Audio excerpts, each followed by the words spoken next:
नेत्यांनी आपल्या भारत देशाला जे घडवलेलं आहे आणि खूप मोठमोठे नेते आपल्या देशामध्ये होऊन गेलेले आहेत. आपल्याला आपल्या भारत देशाचा खूप अभिमान आहे.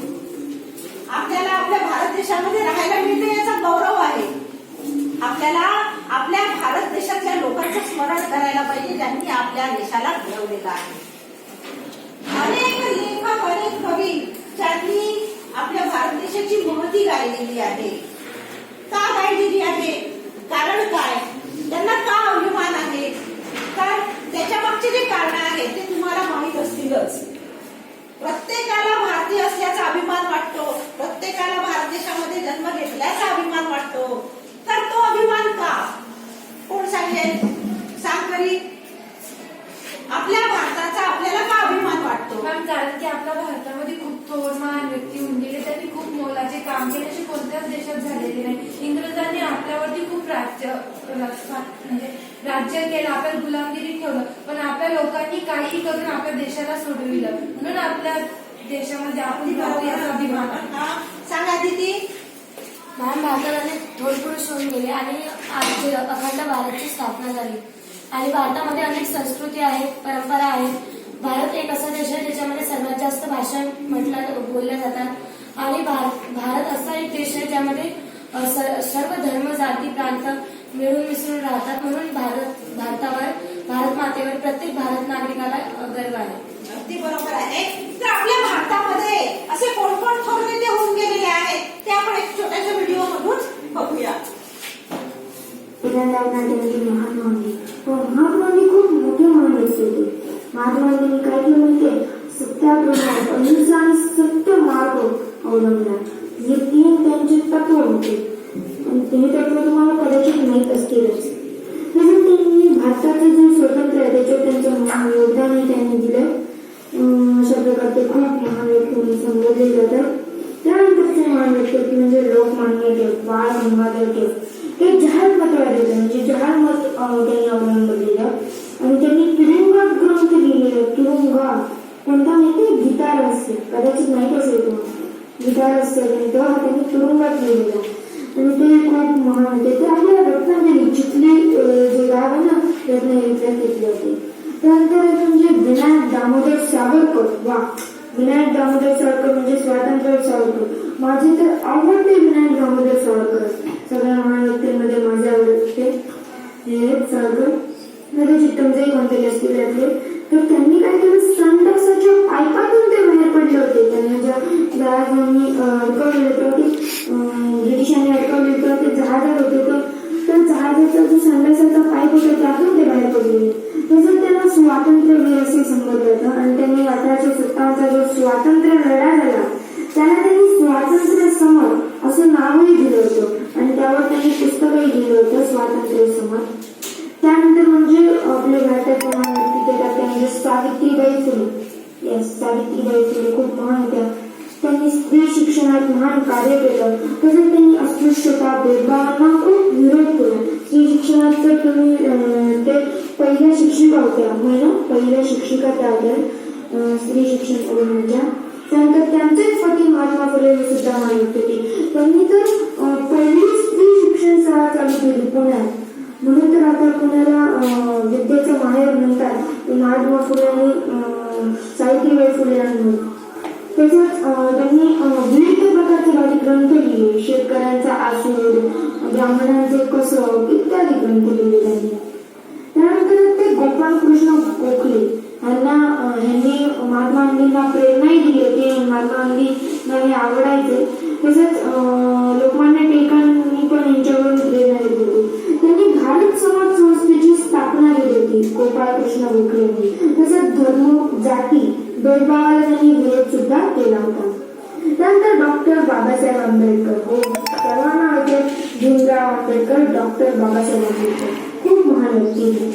त्यांनी भारतीय संविधानाचे शिल्पकार म्हणून ते संबोधले जातात. आणि संविधान जे आपलं 395 काहीतरी कलमांचं ते 3 वर्षावर चाललं ते त्यांनी लिहिलं होतं आणि ते त्या संविधान जी समिती होती त्यात मसुदा एक समिती असते त्याचे ते अध्यक्ष होते. अशी त्यांनी अनेक महान कार्य केली. त्यानंतरचे महान व्यक्ती म्हणजे साने गुरुजी. साने गुरुजी समोर पिक्चरही येत नाही तेच तुम्हाला कदाचित सेनानी साने गुरुजी आणि श्यामचे हे दोन पिक्चर गाजले खूप. ते गिरणी कामगार युनियनचे अध्यक्ष होते. त्यांनी विठ्ठल मंदिर हे दलितांना खुलं केलं होतं. त्यानंतर एक म्हणजे लाला लजपत राय. लाला लजपत राय माहित असतील तुम्हाला. लाला लजपत रायांनी काय केलं ते सायमन कमिशन म्हणजे सायमन गो बॅक, सायमन परत जा ना आपण व्हिडिओ बघितला ज्यामध्ये आपल्या भारतामध्ये होऊन गेले मोठमोठे नेते, कवी, लेखक यांचा उल्लेख आपण पाहिलेला आहे. तर महात्मा गांधी ज्यांच्या अहिंसेमुळे आपल्याला स्वातंत्र्य मिळालं, ज्यांचा अहिंसेवर आणि सत्तेवरती अगाध श्रद्धावरती विश्वास होता आणि त्या शस्त्रांच्या जोरावरती त्यांनी तलवार हातात घेतली नाही, त्यांनी कुठल्या प्रकारची बंदूक हातात घेतली नाही, पण अहिंसेच्या मार्गाने ते आपल्याला स्वातंत्र्य त्यांनी मिळवून दिलेलं आहे. त्याचप्रमाणे लाला लजपत राय हे लोकमान्य टिळक आहे ज्यांनी तुरुंगामध्ये गीता रहस्यसारखा ग्रंथ लिहिलेला आहे. त्याचप्रमाणे तुम्हाला माहित असेल आपल्या महाराष्ट्राचे आवडते लेखक साने गुरुजी, त्यांचं पुस्तक कोणतं पुस्तक आहे कोण सांगेल? श्यामची आई, ज्याच्यामध्ये आईने केलेले संस्कार, आईमुळे मी घडलो, मी कशा प्रकारे घडलो असं साने गुरुजी सांगत आहेत. त्याची एक सुंदर कविता तुम्हाला माहित असेल, कोणाला माहित आहे? हा बालसागर भारत. बालसागर भारत हो विश्वात शोभून राहो. कोणी लिहिलेली आहे ही कविता? दाखव इकडे एक समोर येऊन सगळ्यांच्या समोर दाखवायचं आहे. बालसागर भारत हो विश्वात शोभून राहो. इतकं अतीव प्रेम आपल्या भारत मातेबद्दल होतं की विश्वामध्ये तो भारत देश शोभून दिसला पाहिजे असं कवीला वाटत आहे. आणि मग आपल्या भारत देशाची महती त्यांनी गायलेली आहे की कशा प्रकारे वेगवेगळ्या लोकांनी त्याच्यामध्ये पराक्रम गाजवलेला आहे आणि आपला भारत देश जो आहे तो प्रगतीकडे, पहिल्या नंबरकडे पुढे पुढे जातो आहे. ठीक आहे. त्यानंतर आपल्याला बघायचं आहे की जे अनेक थोर कवी, त्याच्यामध्ये मी आता साने गुरुजींचं नाव घेतलं, त्याचप्रमाणे मराठी कविता त्यांनी लिहिलेली आहे असे महाराष्ट्राचे गाजलेले कवी जे आहेत सुरेश भट, ज्यांनी गझल प्रकार आपल्या मराठीमध्ये रूढ केला, सर्वार्थाने रूढ केला आणि अतिशय सुंदर अशा गझलांचा प्रकार त्यांनी मराठीमध्ये आणला. अशा सुरेश भटांची एक कविता आपल्याला जी मायभू ही अभ्यासाला आहे. मायभू म्हणजे काय कोण सांगेल? मातृभूमी. मातृभूमी अगदी बरोबर आहे.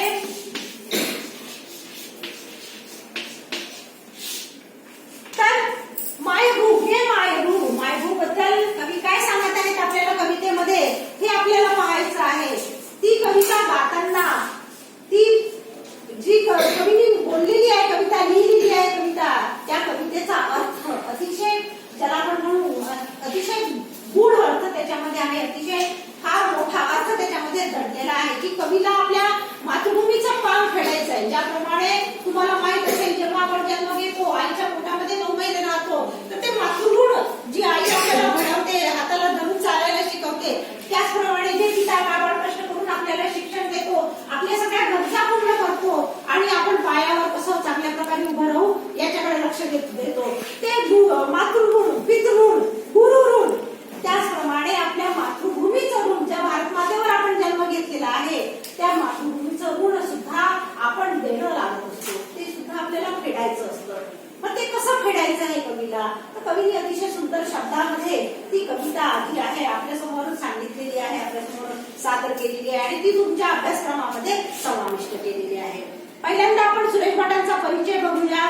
सुरेश भट हे महाराष्ट्रामध्ये जन्म झालेले, अमरावती सारख्या शहरामध्ये जन्म झालेले आणि अनेक कविता, अनेक ज्याला आपण म्हणू काव्यसंग्रह, अख्खापणे गाजलेला त्यांचा काव्यसंग्रह आहे आणि गझला हा प्रकार त्यांनी मराठीमध्ये रूढ केलेला आहे. त्यांचा परिचय बघा. त्यांचं खरं सांगतं त्यांच्या राजकीय आणि सामाजिक आशयाच्या कवितांमधून जाणवतं. रूपगंधा, रंग माझा वेगळा, एल्गार, झंझावात हे त्यांचे काव्यसंग्रह प्रसिद्ध आहेत. त्यांनी गझल या रचनाबंधाचा निष्ठापूर्वक स्वीकार आणि प्रसार केला. गझल याचा त्यांनी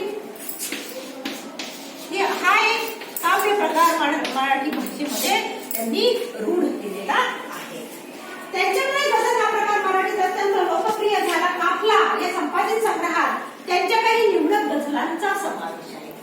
काही निवडक म्हणजे चांगल्या गझला.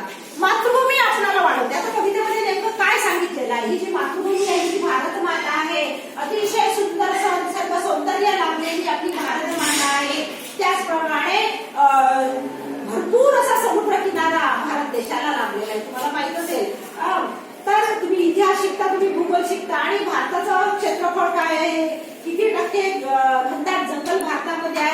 किती समुद्रकिनारा लाभलेला आहे हे सगळं तुम्हाला माहित आहे. तर ह्या सौंदर्याची भुरळ परदेशी लोकांना सुद्धा पडलेली आहे. अनेक लोक ज्याला आपण म्हणू विदेशी पर्यटक भारताला भेट देत असतात. कशासाठी? तर भारताचं सौंदर्य पाहण्यासाठी. काश्मीरला काय म्हटलं जातं? स्वर्ग म्हटलं जातं. काश्मीरचं सौंदर्य जे आहे ते तिथे गेल्यानंतरच आपण अनुभवू शकतो.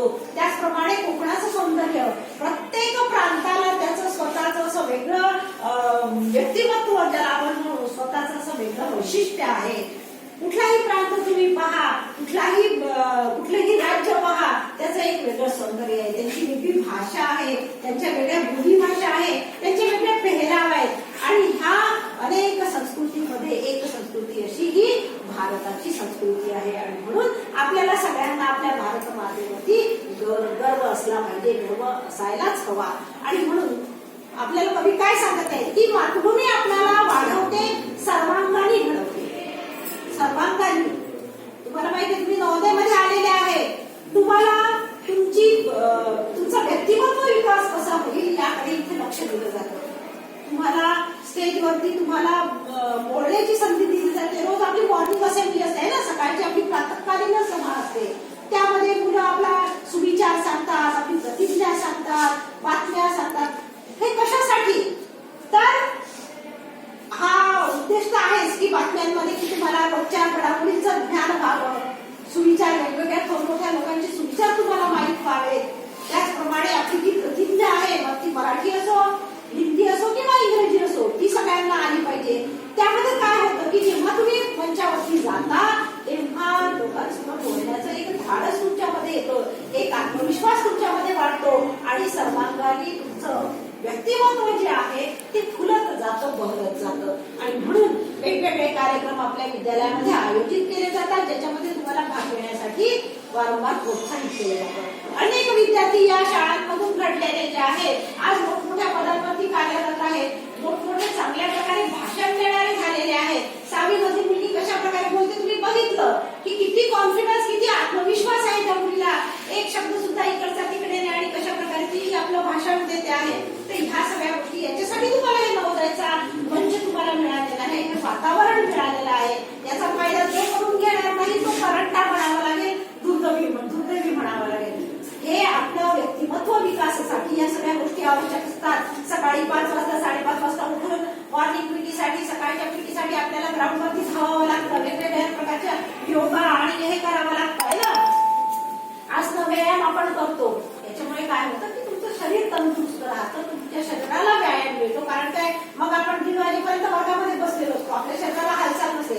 तर सकाळी एकदा आपला दिवस सुरुवात झाली की तुम्ही अगदी उत्साहाने प्रफुल्लित झाले पाहिजे, तुम्हाला दिवसभर ताजंतवानं वाढायला पाहिजे. आणि म्हणून सकाळची जी हे आहे प्रातःकालीन आपली पीटी जी आहे ती तुमच्यासाठी असते. तर ह्या सगळ्या गोष्टी व्यवस्थित विचार करून तुमच्यासाठी केलेल्या आहेत. आणि म्हणूनच ह्या मातृभूमीवर, ह्या भारत मातेवरती जे आपण प्रेम करतो, योगाची देण आपल्या भारताने सगळ्यांना दिलेली आहे. योगा शिकण्यासाठी वेगवेगळ्या देशाचे लोक आपल्या देशामध्ये येतात, वेगवेगळे परदेशी लोक आपल्या देशामध्ये येतात. वेद, पुराण, आख्यानं हे सगळे आपल्या देशामध्ये आहेत आणि त्यांचा अभ्यास करण्यासाठी वेगवेगळे लोक आपल्याकडे येत असतात. तर भारताचं महत्व किंवा भारताची महती किंवा भारताचे गुणवे कितीही गायले तरी ते संपत नाही. आणि म्हणून कवी काय म्हणताय की मातृभूमी जी आहे, जी भारत माता आहे, ती आम्हाला सर्वांगाने घडवते, वाढवते. आपल्या जीवनात आई इतकेच मातृभूमीला अनन्यसाधारण महत्व आहे. आईचं महत्व काय आहे तुम्ही सगळेजण जाणता, तुम्हाला सगळ्यांना माहित आहे ना. आपली आई जी आहे, ज्यांना आई नाही त्यांना तर ते महत्व जे आहे ते शब्दामध्ये सांगूच शकत नाही. आई स्वामी तिने जगाचा आई विना भिकारी आहे ना. ज्याला आई भले किती जगाचा स्वामी असेल, त्याच्याकडे किती पैसा धन संपत्ती असेल, पण तो आई ना भिकारी आहे. आणि म्हणून आईचं गुण जे आहे, आईचे उपकार जे आहे ते आपण कधी शब्दांनी व्यक्त करू शकत नाही. आईला आपण आईने जेवण बनवलं तर थँक्यू कधीच म्हणणार नाही, म्हणतो का? नाही. कारण काय, आईचं ते कर्तव्य आहे. आणि म्हणूनच आपलं सुद्धा काही कर्तव्य असतं. आईला मदत करणं, आईला जर बरं नसेल तर आईची सेवा करणं, हे सगळं आपलं कर्तव्य असतं. पण आता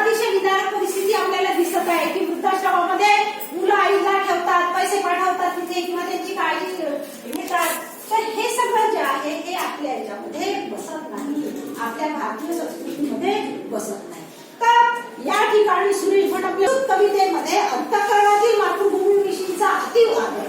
अतीव म्हणजे हा बरोबर आहे. अतीव म्हणजे खूप.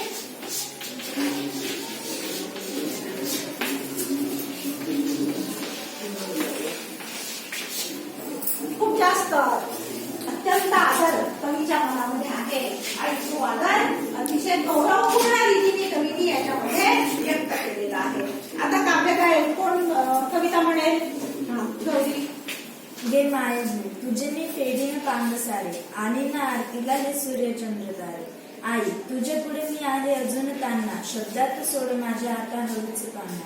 आई तुझ्या पुढे ही माझी व्यथा कशाला जेव्हा तुझ्यामुळे या जन्माचा अर्थ आला.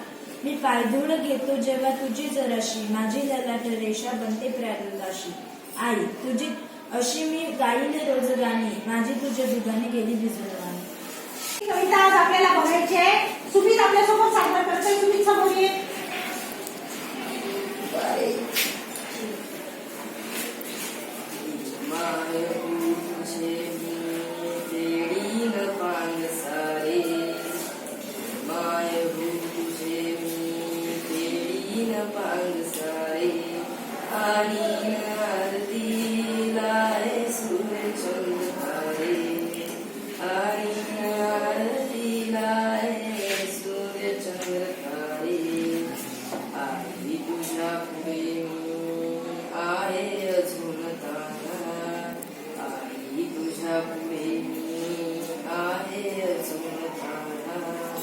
शब्दात सोड माझ्या ताळूच पाना. शब्दात सोड माझ्या ताळूच पाना. आई तुझ्या पुढे ही माझी व्यथा कशाला. आई तुझ्या पुढे ही माझी व्यथा कशाला. जेव्हा तुझ्यामुळे ह्या जन्मास आला. जेव्हा तुझ्यामुळे ह्या जन्मास अर्थ आला. मी पाय धूळ घेतो जेव्हा तुझी जराशी. मी पाय धूळ घेतो जेव्हा तुझी जराशी. माझी ललाट रेषा बनते प्रयाग काशी. माझी ललाट रेषा बनते प्रयाग काशी. आई तुझी अशी मी गाईन रोज गाणी. आई तुझी अशी मी गाईन रोज गाणी. माझी तुझ्या दुखाने गेली भिजून वाणी. माझी तुझ्या दुखाने गेली भिजून वाणी. मायू तुझे मी पेडीन पान सारे. मायू तुझे मी पेडीन पान सारे. आणि आरतीला रे सूर्यचंद्र तारे. आणि आरतीला रे सूर्यचंद्र तारे. हे सूर्यचंद्र तारे.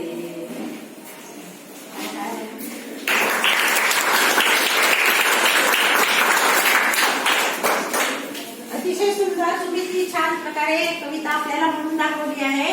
आणखी कोणाला म्हणायची कविता? चला यासमोर.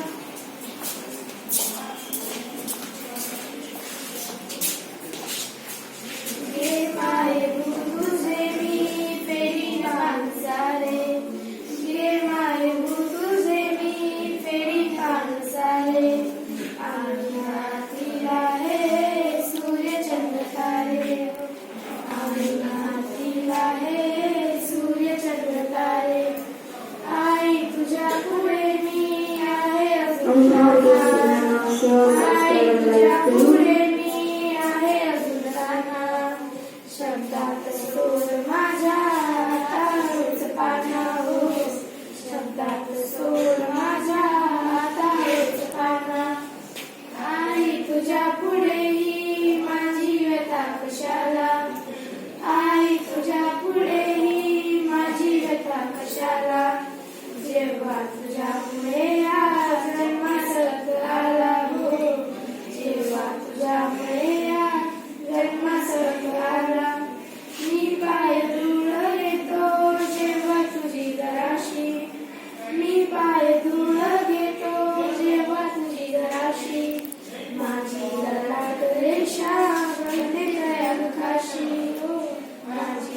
दाटले श्याम काशी आई तुझी अशी मी गाईन रोज गाणी आई तुझी अशी मी गाईन रोज गाणी माझी तुझ्या दुधाने गेली भिजून वाणी हो माझी तुझ्या दुधाने गेली भिजून वाणी.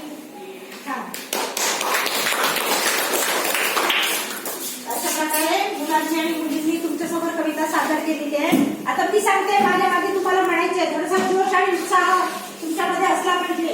हे माय भू तुझे मी, हे माय भू तुझे मी, फेडीन पाग सारे, फेडीन पांग सारे, आईन आरतीला, आईन आरतीला, हे सूर्य चंद्र तारे, हे सूर्य चंद्र तारे, आई तुझ्या पुढे मी, आई तुझ्या पुढे मी, आहे अजून तान्हा, आहे अजून तान्हा, शब्दात सोड माझ्या, शब्दात सोड माझ्या, आता हळूच पान्हा, आता हळूच पान्हा, आई तुझ्या पुढेही, आई तुझ्या पुढेही, माझी व्यथा कशाला, माझी व्यथा कशाला, जेव्हा तुझ्यामुळे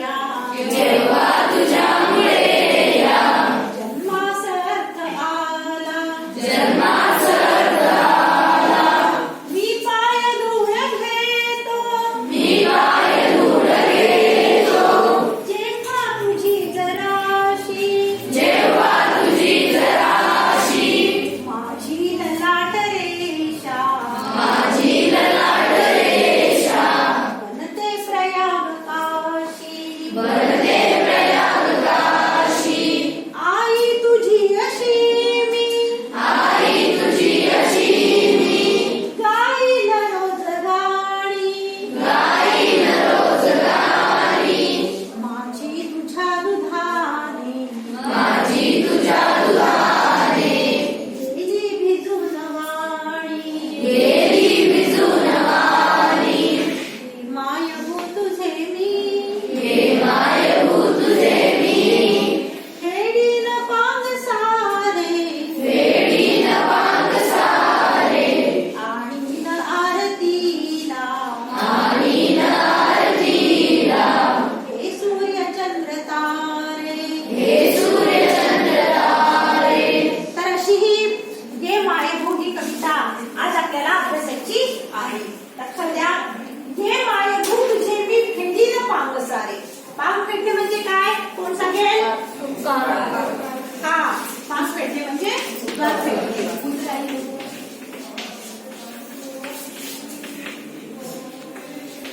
किंवा उतराई होणे.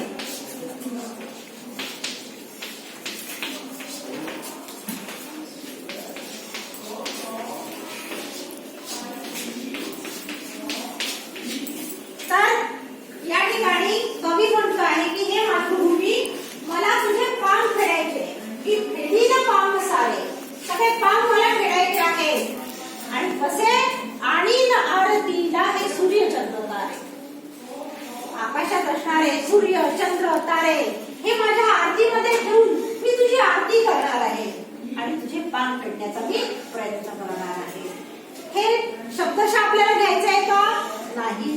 कवी कुठला सूर्य आणणार आहे आरतीला, चंद्र आणणार आहे? नाही. तर माझ्या परीने जे जे काही मला माझ्या मातृभूमीसाठी करता येईल ते मी करण्याचा प्रयत्न करणार आहे. आता कवी कोणत्या प्रकारे करेल? कवीचं कोणतं काम असतं? काव्यलेखनाचं आहे ना. कवी काव्यलेखन करतो, तर तो म्हणतोय की मी माझ्या काव्यलेखनाच्या द्वारे मी माझ्या मातृभूमीचा पांग फेडण्याचा प्रयत्न करेल, मातृभूमीच्या ऋणामधून उतराई होण्याचा प्रयत्न करेल. आई तुझ्या पुढे मी आहे अजून तान्हा.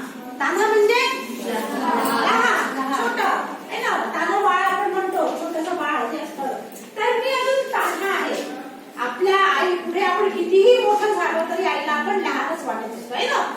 मूल आपलं कितीही मोठं झालं, अगदी लग्न झालं ते मुलाचं, त्याला मुलं झाले तरी सुद्धा आईला वाटतं की आपलं मुलगा लहानच आहे ना. त्याचप्रमाणे त्याचप्रमाणे या मातृभूमीमध्ये आपण राहत असताना आपण कितीही मोठे झालो, कितीही नावलौकिक आपल्याला मिळाला, कितीही प्रसिद्धी मिळाली, तरी सुद्धा या आपल्या भारतभूमीकडे पुढे आपण अतिशय लहान आहोत. शब्दात सोड माझ्या आता हळूच पान्हा. माझ्या शब्दामध्ये आता तू पान्हा सोड. गाईचं वासरू तुम्ही पाहिलं असेल, गाईचं पान्हा पितं ते, गाय हंबरते कुठेही असली तरी, आणि कसं वासराला ऐकू जातं, वासरू धावत जातं आणि आईचा पान्हा जो आहे तो पितं. त्याचप्रमाणे माझ्या शब्दामध्ये तो पान्हा सोड. म्हणजेच काय, माझ्या शब्दाला एवढं सामर्थ्य दे, माझ्या शब्दामध्ये तो गोडवा दे, ज्याच्यामुळे माझ्या हातून चांगल्या कविता लिहिल्या जातील, तुझं कौतुक, तुझी प्रशंसा माझ्या लेखनात होईल. अशा प्रकारे पान्हा माझ्या शब्दांमध्ये सोड, तेवढं सामर्थ्य मला तू दे. आई तुझ्या पुढे ही माझी व्यथा कशाला. व्यथा म्हणजे परिस्थिती नाही, व्यथा दुःख वेदना.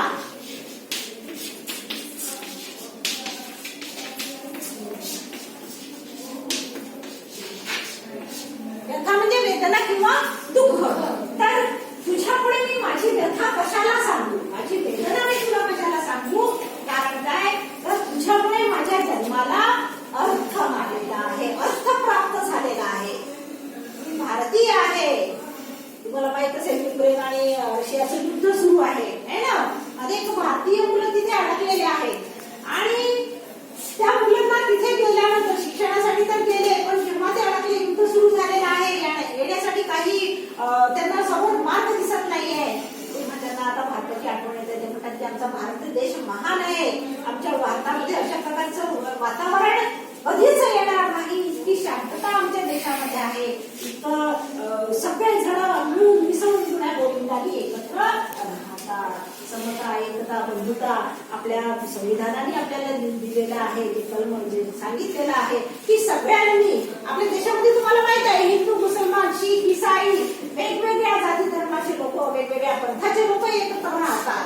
पण कुठलाही सण असेल, हिंदूंचा सण तेवढ्याच उत्साहाने मुसलमान साजरे करतात, मुसलमानच्या सणाला तेवढे त्यांचे सुद्धा हिंदू मित्र असतात, त्यांचे सुद्धा मुसलमान मित्र असतात. त्याचप्रमाणे शीख, ईसाई त्यांच्या चर्चमध्ये सुद्धा आपण जातो, ते आपल्या मंदिरांमध्ये येतात. तर ही जी धार्मिक एकात्मता आपल्याला पाहायला मिळते, ही एकात्मता आपल्या देशामध्ये पाहायला मिळते, अशी कुठेही तुम्हाला जगामध्ये पाहायला मिळणार नाही. आणि म्हणून भारत देश महान आहे, म्हणून भारत देश सगळीकडे ओळखला जातो. लोकांना आश्चर्य वाटतं की कसे वेगवेगळे आहेत. तुम्हाला माहित असेल की इंग्लंडमध्ये किंवा ऑस्ट्रेलियामध्ये श्वेतवर्णीय आणि गोरे अनेक वाद त्यांच्यामध्ये चालत असतो आहे ना. आणि काळे आणि श्वेतवर्णीय यांच्यामध्ये नेहमी वाद चालू असतो आणि एकमेकांची जीव घ्यायला ते लोक कमी करत नाही. त्या लोकांना तेवढं संधी त्या ठिकाणी दिल्या जात नाही. पण आपल्यामध्ये मात्र, आपल्या भारत देशामध्ये मात्र असं नाही, तर सगळीकडे समतेचं वातावरण आहे, सगळीकडे एकात्मता आहे, सगळे लोक जुन्या गोविंदांनी मिळून मिसळून राहतात. आणि म्हणून पुन्हा एकदा भारत देश हा मोठा आहे, महान आहे. तर कवी म्हणते की मी माझ्या व्यथा, वेदना, दुःख तुझ्यापुढे मी कशाला मांडू. कारण काय, तुझ्यामुळेच फक्त माझ्या जीवनाला अर्थ आलेला आहे. मी काहीतरी चांगलं काम मी करू शकतो आहे, ते केवळ मी भारतामध्ये असल्यामुळे. या मातृभूमीचे ऋण माझ्यावरती आहे. मी पायधूळ घेतो जेव्हा तुझी जराशी. पायधूळ घेणं म्हणजे काय, आशीर्वाद देणे. हा बरोबर आहे, पायधूळ. तुम्हाला माहित असेल की आपण जेव्हा नदीमध्ये, गंगा नदी समजा तुम्ही गेले, तर आपण पहिल्यांदा त्या पाण्याचं आचमन करतो, डोळ्याला लावतो, नमस्कार करतो त्या नदीला, कारण ती माता आहे. त्याचप्रमाणे एखाद्या ठिकाणी गेल्यानंतर, पवित्र ठिकाणी गेल्यानंतर त्याची पायधूळ आपण लावतो है ना. तुम्हाला माहित असेल पूर्वीच्या काळी शिवाजी महाराज किंवा त्यांचे मावळे किंवा मोठमोठे लोक जेव्हा काही प्रतिज्ञा घेत असत, तेव्हा आपल्या धरती मातेची माती जी आहे ती आपल्या ललाटाला लावत असत आणि काहीतरी प्रण करत असत की नाही, मला अशा प्रकारे काम करायचं आहे. तर त्याप्रमाणे कवी काय म्हणताय की तुझी पायधूळ मी जेव्हा थोडीशी घेतो, तुझी पायधूळ मी जराशी घेतो, माझी ललाट रेषा बनते प्रयाग काशी. प्रयाग माहित आहे कुठे आहे, काशी माहितीये? काशी बनारस आहे. बनारस युनिव्हर्सिटी किती प्रसिद्ध आहे. काशी म्हणजे वाराणसी. वाराणसी. काशी म्हणजे वाराणसी, बनारस त्यालाच म्हणतात. आणि प्रयागला काय आहे तर अहमदाबादला तिथे काय 2 नद्यांचा संगम आहे. त्या ठिकाणी प्रयागराज ज्याला आपण म्हणतो, त्या ठिकाणी देशभरातले भाविक भक्त जे आहेत त्या ठिकाणी संगमावरती स्नान करायला जातात प्रयागला, है ना. तर त्या ठिकाणी सुद्धा नद्यांचा संगम असल्यामुळे एक प्रकारचं पावित्र्य त्या ठिकाणी आलेलं आहे. तीर्थक्षेत्रावर आपण गेल्यानंतर तिथे पाय धुवून घेतो, त्या ठिकाणी नदीमध्ये स्नान करतो आणि आपलं मन एका धार्मिक आणि पवित्र यांनी भरून जातो, है ना. तर कवी काय म्हणते की मी जेव्हा तरी पाय धुवून माझ्या ललाटाला लावतो, ललाट म्हणजे कपाळ, माझ्या कपाळाला मी जेव्हा मी पाय धुवून लावतो तेव्हा ती माझी ललाट रेषा काय बनते, प्रयाग काशी प्रमाणे ती पवित्र बनते. काशीला जेवढं महत्व आहे, काशी विश्वेश्वर त्याला जेवढं महत्व आहे तुम्हाला माहित असेल. मोदींची नेहमी त्या ठिकाणी भेट सुरू असते काशी बनारसला, आहे ना. आणि खूप महत्व त्या ठिकाणी प्राप्त झालेलं आहे. देशभरातले लोक त्या ठिकाणी जातात काशी विश्वेश्वराचा दर्शन घेण्यासाठी. तर त्याला जेवढं महत्व प्राप्त झालेलं आहे, लोक त्याला मानतात, भक्तिभावाने नमन करतात. त्याप्रमाणे जेव्हा मी तुझी पायधून माझ्या ललाटाला लावतो तेव्हा माझी ललाट रेषा प्रयाग काशीसाठी होते. आई तुझी अशी मी गायीन रोजगारी. तू मला शक्ती दे, तू मला बुद्धी दे, तू माझ्यामध्ये एवढं सामर्थ्य निर्माण कर की माझ्या हातून खूप चांगल्या कविता निर्माण होतील, माझ्या हातून खूप चांगलं लेखन होईल आणि तुझी मी रोज गाणी गाईन. तुझ्या कर्तृत्वाचे पोवाडे मी गाईन, तुझ्या प्रशंसेची कविता मी लिहीन.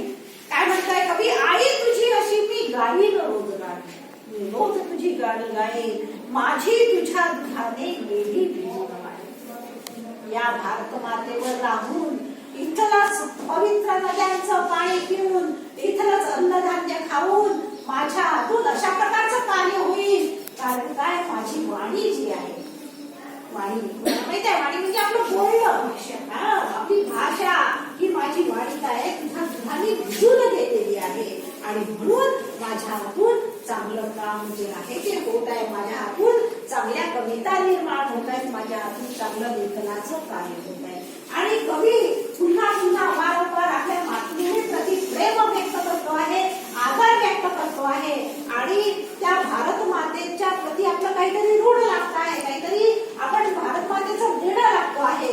यासाठी तो म्हणतोय की मी सूर्यचंद्र तारे तुझ्या हातीला आणेल आणि तुझा पाढा माझ्या शब्दामध्ये सोड, म्हणजे माझ्या हातून चांगल्या प्रकारे काव्यलेखन होईल, तुझी स्तुती, तुझी प्रशंसा गायला जाईल अशी गाणी ही रोज तुझ्यासाठी घेईल. अशा प्रकारे सुरेश भटांनी मातृभूमीच्या प्रती आदर व्यक्त केलाय. तो प्रत्येकाला वाटला पाहिजे, प्रत्येकाच्या मनामध्ये आपल्या मातृभूमीबद्दल आदर असला पाहिजे आणि आपल्या हातून काहीतरी चांगलं काम कसं होईल, या मातृभूमीच्या ऋणामधून आपण कसं उतराई होऊ, यासाठी आपल्याला काय करता येईल याचा विचार आपण केला पाहिजे. तुम्हाला माहित असेल देशाच्या सीमेवरती सैनिक लढतात, 24 तास डोळ्यामध्ये तेल घालून आपल्या देशाची निगराणी करतात, तिथे पहारा देतात.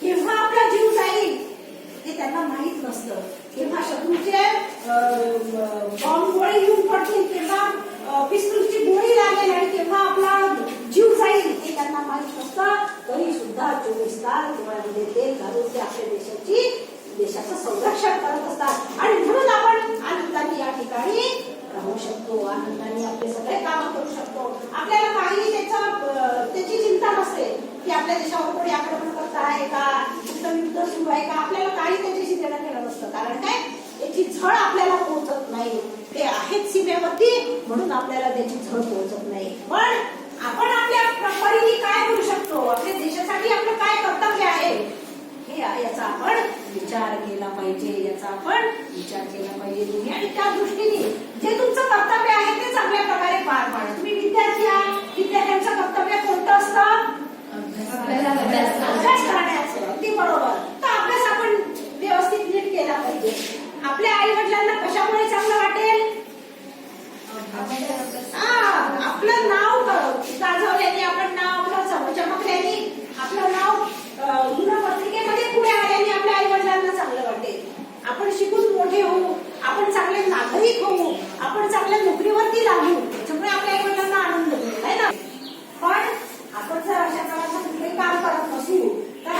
वडिलांना आपल्याबद्दल आनंद वाटणार नाही है ना. आपण कुठेतरी कमी पडू, मातृगुणामधून आपण उतराई होणार नाही, पितृगुणामधून आपण उतराई होणार नाही. आणि म्हणून या सगळ्या गोष्टींची जाणीव तुम्ही ठेवली पाहिजे. त्याचप्रमाणे मातृभूमीचे ऋण फेडण्यासाठी आपल्याला काय करता येईल. अनेक मोठमोठे लोक होऊन गेले आहे. सुभाषचंद्र बोस, लोकमान्य टिळक, वीर सावरकर, त्यांनी स्वतःच्या प्राणाची पर्वा न करता समुद्रामध्ये उडी घेतली. कारण काय, त्यांना आपल्या देशाला स्वातंत्र्य मिळवून द्यायचं होतं. सावित्रीबाई फुले, महात्मा फुले, राजर्षी शाहू महाराज या लोकांनी हे सामाजिक कार्यकर्ते मोठमोठे, ज्यांनी स्त्रियांसाठी शिक्षणाची दारं मोकळी केली आहे ना, स्त्रियांना शिक्षणाची दारं उघडून दिली आहे.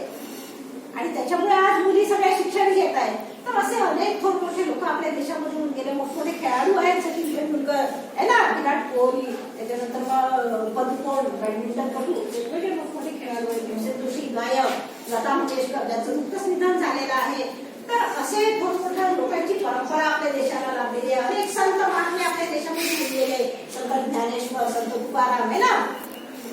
तर ह्या लोकांनी आपल्याला काहीतरी चांगलं सांगून ठेवलेलं आहे. स्वतःच्या यांनी त्यांनी आपल्या भारत मातेचं, आपल्या मातेचं ऋण फेडण्याचा प्रयत्न केलेला आहे. त्याचप्रमाणे आपण सुद्धा आपल्या मातृभूमीच्या ऋणामधून उतराई होण्याचा प्रयत्न आपण केला पाहिजे. समजली सगळ्यांना कविता? आता मी एक प्रश्न विचारते आहे की आपल्या मातृभूमीच्या ऋणामधून उतराई होण्यासाठी तुम्ही काय कराल. थोडा विचार करा आणि या प्रश्नाचं उत्तर तुम्हाला द्यायचं आहे की तुम्ही आपल्या परीने काय कराल, काय करू शकता. सांग प्रेरणा. चांगला अभ्यास करून, चांगले कामं करून देशाला आपला गर्व झाला पाहिजे. हे काम करू, त्यानंतर देशाची सेवा करू, गोरगरिबांची सेवा करू. अगदी बरोबर आहे. डॉक्टर होऊन दुसऱ्या देशामध्ये जाऊन दुसऱ्या लोकांची सेवा आपल्याला करायची नाही आहे. आपला देश आपल्यावरती लाखो रुपये खर्च करतो आहे ना आपल्याला डॉक्टर बनवण्यासाठी.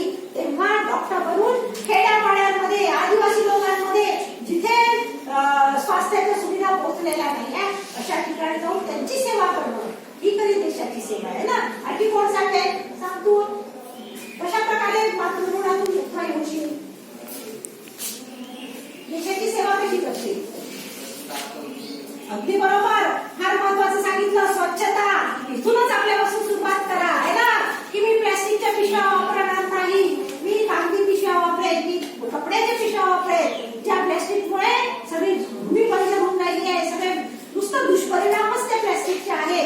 ती प्लॅस्टिक मी वापरणार नाही. अगदी बरोबर. आणखी बस. आणखी कोण सांगेल सांग. चैतन्य, चाणक्य हा काय करा. अभ्यास करून आणि देशाकडे जाता येईल ते जाऊन आपल्या लोकांची सेवा करून आणि देशाला पुढे नेण्याची प्रयत्न करू. वैज्ञानिक व्हा, शोध लावा काहीतरी, जेणेकरून आपल्या देशाच्या याच्यामध्ये भर पडेल. आपला देश जगामध्ये पहिल्या नंबरवरती राहील. सांग तुम्ही. मॅम, न्यायाधीश म्हणून आपल्या जो पण जिल्हा, जे पण गावं येतील त्यांची सेवा करायला. अगदी बरोबर. जिल्ह्याची सेवा करायला आपल्याला मिळते. आपल्या जिल्ह्याच्या काय समस्या आहेत त्या सोडवण्याचा आपण प्रयत्न करू शकतो. सगळ्यात महत्वाचं एकच गोष्ट आहे की चांगला नागरिक व्हा. सर्वप्रथम चांगला नागरिक व्हा. काय चांगलं काय वाईट हे आपल्याला समजलं पाहिजे. देशाची सेवा करण्याचा प्रयत्न आपण केला पाहिजे. तर चांगला नागरिक जर झाले तर आपोआपच आपल्या या मातृभूमीच्या ऋणामधून तुम्ही उतराई व्हाल. चांगल्या गोष्टी तुम्हाला समजतील, काय करावं काय नाही. दुसऱ्याला तुम्ही वाईट गोष्टींपासून परावृत्त कराल आणि देशाचा चांगला नागरिक होऊन या देशाची सेवा. ठीक आहे, समजली कविता सगळ्यांना.